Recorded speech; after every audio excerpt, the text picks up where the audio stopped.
na tumulong Isa sa mo kanya. pala.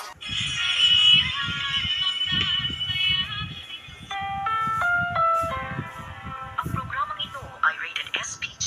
Striktong patnubay at gabay ng magulang ang Masayang-masaya si Carlos dahil nawala na ang asungot sa bahay. Si Annalyn, mas magaan umuwi sa bahay ng walang asungot at silang dalawa lang mag-asawa ang nakatira. Makasarili at madamot si Carlos. Ayaw niyang may kahati siya kay Lynette.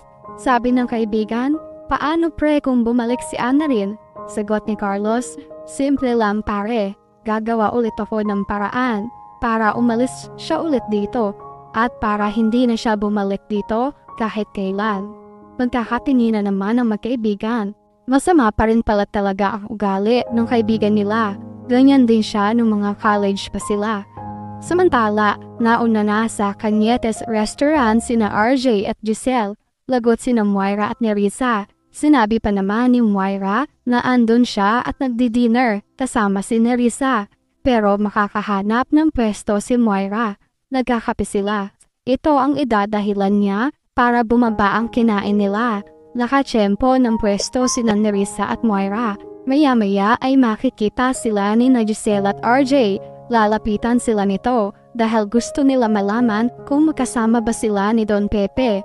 Sabi ni Giselle, Moira, magkasama raw kayo ni Papa kanina?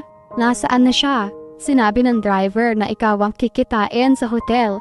Anong ginawa mo kay Papa? Sabi ni Moira. Oh, hello Giselle. Ano naman ang binibintang mo sa akin? Pwede ba? Hindi kami nakita ni Papa. Baka nagtatampo sa inyo si Papa kaya ayaw niyang magpakita sa inyo. Alam mo naman ang matatanda, mga sensitive na. Dapat nga hindi nyo na hinahayaang umalis, yun ang mag-isa. Dahil baka hindi na makabalik sa inyo. Baka humina na ang memorya niya.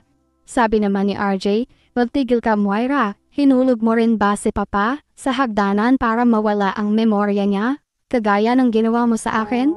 Sabihin mo na kung nasaan si Papa. Ikaw lang ang pwedeng gumawa ng masama sa pamilya ko. Wala nang iba. Sabi naman ni Moira, pwede ba Robert? Hindi ko magagawa yun kay Papa. Mahalaga siya sa akin dahil mahal mo siya at lolo siya ni Zoe.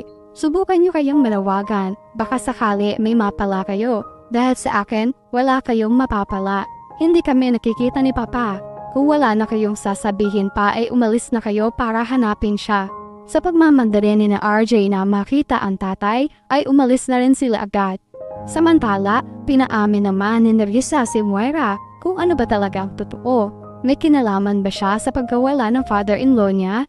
Sagot ni Moira, yes, wala na akong magawa. Nagpanik ako eh. Napukpok ko ang ulo ni Papa. Kasalanan naman niya kasi nakikialam siya sa mga plano ko. Nalaman na niya ang totoo dahil sa pesteng DNA test na yan. Alam na niyang hindi si Robert ang tunay na ama ni Zoe. Pag nagkataon, isusumbong niya ako kay Robert. Mas lalong mawawala sa akin si Robert, pati na rin ang Apex. Mahal ko ang pamilya ko.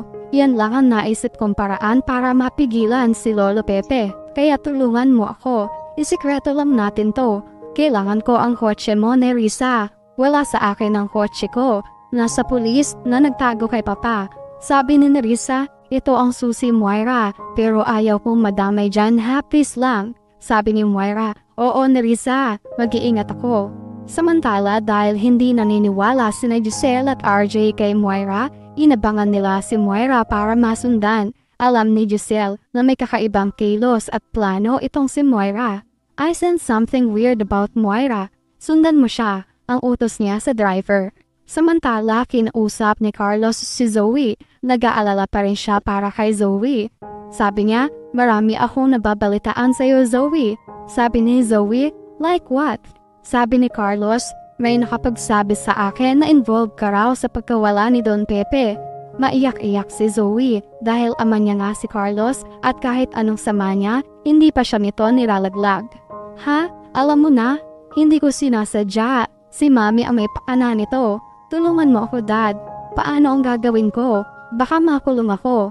Nagtanong si Carlos. Bakit? Ano ba ang nangyari? Sagot ni Zoe. Sabit ka rin dito Dad. Alam na ni Lolo na hindi ko tunay na tatay si Daddy. Nagpa-DNA test siya. Nalaman na niya ang resulta. Pinuntahan ni Lolo si Mami para paaminin kung sino ang tunay kong daddy. Nagpapanik kami pareho ni Mami. Napakpak niya si Lolo sa ulo hanggang sa nawalan siya ng malay.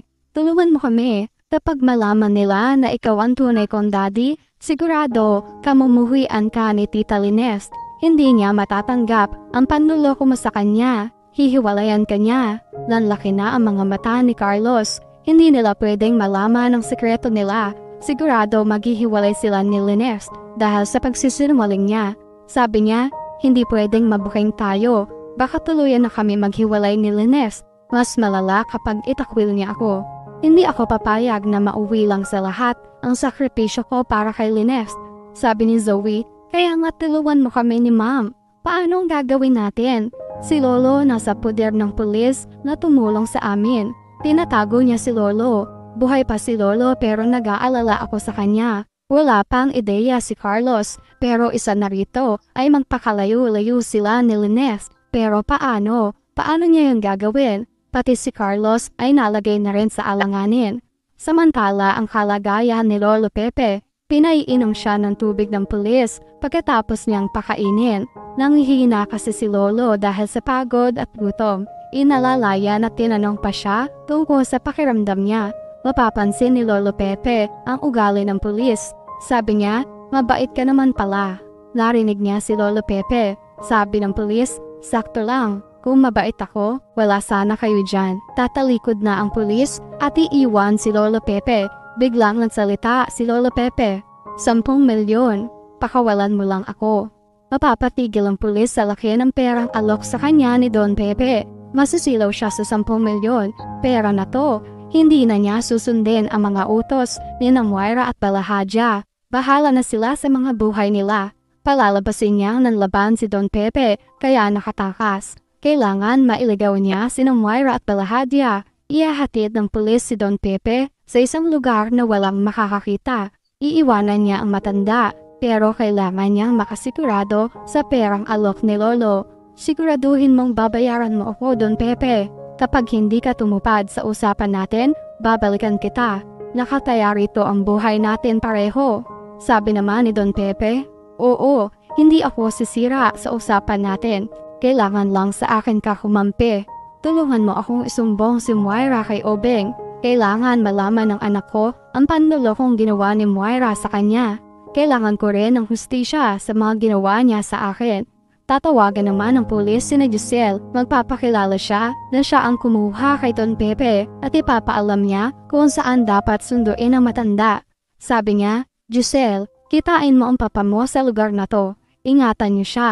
Hindi siya dapat makita ni Moira at Balahadja. Mag-ingat kayo kina Moira at Zoe. Magkasabot sila sa kasamaan kay Don Pepe. At yan ang mga pakakaabangan natin sa abot kamay na pangarap.